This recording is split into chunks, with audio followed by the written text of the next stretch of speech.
ಕಾಂಗ್ರೆಸ್ ಪಕ್ಷ ಹೇಳ್ತಾರೆ ನಾವು ಚೆನ್ನಾಗಿದ್ದೀವಿ, ಬಿಜೆಪಿ ಸರಿ ಇಲ್ಲ ಅಂತ. ಬಿಜೆಪಿ ಪಕ್ಷ ಹೇಳುತ್ತೆ ಕಾಂಗ್ರೆಸ್ ಸರಿ ಇಲ್ಲ, ನಾವು ದೇಶನ ಬೆಳೆಸ್ತಿದ್ದೀವಿ ಅಂತ. ಆಮ್ ಆದ್ಮಿ ಪಕ್ಷ ಏನು ಹೇಳುತ್ತೆ, ಬಿಜೆಪಿ ಕಾಂಗ್ರೆಸ್ ಎರಡೂ ಸರಿ ಇಲ್ಲ, ನಾವು ಮಾತ್ರ ಚೆನ್ನಾಗಿದ್ದೀವಿ ಅಂತ ಆಮ್ ಆದ್ಮಿ ಪಕ್ಷ ಹೇಳುತ್ತೆ. ಇಲ್ಲಿ ಯಾರು ಸರಿ ಅನ್ನೋದಕ್ಕಿಂತ ಮುಖ್ಯವಾಗಿ ನಡೆಯುತ್ತಿರುವ ತಪ್ಪುಗಳೇನು ಅನ್ನೋದು ಇಂಪಾರ್ಟೆಂಟ್.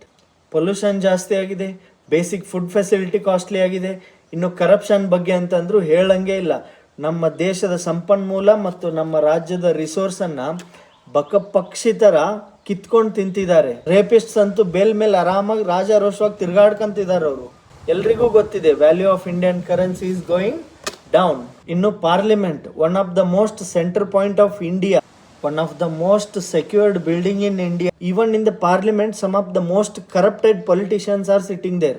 ಅಂತ ಇಂಪಾರ್ಟೆಂಟ್ ವ್ಯಾಲ್ಯೂಯಬಲ್ ಪೊಸಿಷನಲ್ಲೂ ಕೂಡ ಕರಪ್ಟೆಡ್ ಕ್ರಿಮಿನಲ್ಸ್ ಕೂತಿದ್ದಾರೆ ಅಂತ ಹೇಳೋಕ್ಕೆ ನನಗೆ ನಾಚಿಕೆ ಆಗುತ್ತೆ. ಇನ್ನು ಮೀಡಿಯಾದವ್ರ ಬಗ್ಗೆ ಅಂತೂ ಹೇಳಂಗೆ ಇಲ್ಲ. ಈ ಎಲ್ಲ ವಿಷಯಗಳ ಜೊತೆಗೆ ದೇಶದಲ್ಲಿ ನಡೆಯುತ್ತಿರುವ ಹಗರಣ, ಅತ್ಯಾಚಾರ, ಅನ್ಯಾಯ ಇವನ್ನೆಲ್ಲ ತೋರಿಸುವುದು ಬಿಟ್ಟು ನಮ್ಮ ಮೀಡಿಯಾದವರು ಗಂಡ ಹೆಂಡತಿ ಜಗಳ, ಅತ್ತೆ ಸೊಸೆ ಜಗಳ, ಧರ್ಮ ಮತ್ತು ಜಾತಿಯ ಹೆಸರಿನಲ್ಲಿ ಪ್ರಚೋದನೆಕಾರಿ ಭಾಷಣೆಯನ್ನೇ ಹೇಳುವುದು.